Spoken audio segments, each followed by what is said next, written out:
Everyone, সবাই কেমন আছেন? আজকে আমি চলে আসলাম সন্ধ্যার লাইভ পিৎজা ঘরে, যেখানে নাকি নিজের ইচ্ছে মতো অর্ডার দিয়ে পিৎজা বানিয়ে নেওয়া যায়। তো সেটা আজকে আমি আপনাদের সাথে শেয়ার করব। আমিও চাইলে পারতাম কোনো বড় রেস্টুরেন্ট থেকে পিৎজা খেতে, কিন্তু নতুন একটা অভিজ্ঞতা অর্জনের জন্য আমি এইখানে আজকে চলে আসলাম তাদের হাতের এই মজাদার লাইভ পিৎজা বানানো দেখবো বলে। এখানে 300 টাকা 600 টাকার পিৎজা পাওয়া যায়। তো আমি কিন্তু 300 টাকারটাই অর্ডার দিয়েছি, কারণ আমরা মানুষ অনেক অল্প।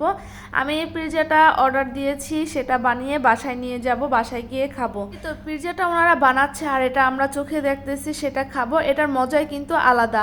আমরা চাইলে পারতাম 1000-1200 টাকা দিয়ে একটা পিৎজা খেতে, কোনো সমস্যা ছিল না, কিন্তু নতুন একটা এক্সপিরিয়েন্স নেওয়ার জন্যই কিন্তু এখানে আজকে আসা মূলত। তাদের থেকে কিন্তু আমরা প্রায় পিৎজা নিয়ে খাই। তাদের পিৎজাটা একেবারে রেস্টুরেন্টের মতোই কিন্তু হয়ে থাকে। আর এই পিৎজা ঘরের সামনে প্রচুর পরিমাণে ভিড়ও জমে। বিকেল থেকেই কিন্তু এই পিৎজা বানানো শুরু হয়। পিৎজা বানানো, সেটা খাওয়ার চেয়ে চোখে দেখা শান্তিটাই আমার কাছে বেশি মনে হয়।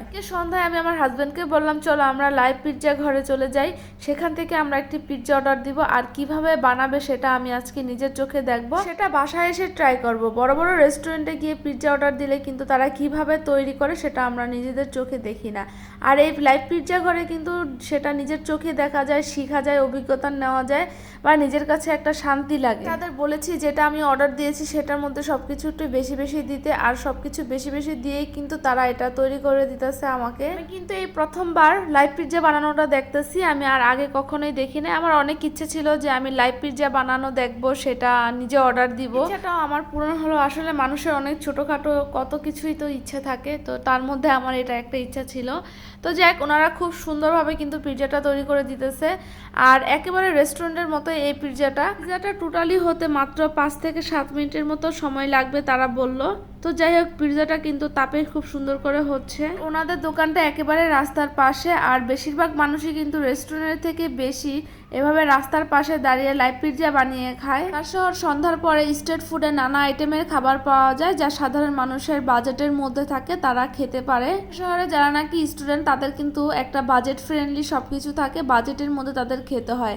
আর তাদের জন্য এ ধরনের লাইভ পিৎজাগুলো কিন্তু একেবারে বাজেটের মধ্যেই থাকে। লোকেশনটা হচ্ছে মোতালেব টাওয়ারের পেছনে, একেবারে রাস্তার পাশে ওনাদের এই দোকানটা। ওনাদের এই দোকানটা কিন্তু প্রতিদিনই খোলা থাকে, বিকেল থেকে শুরু করে রাত্র 11টা-12টা পর্যন্ত এটা খোলা থাকে, কারণ তাদের অনেক ভিড় থাকে।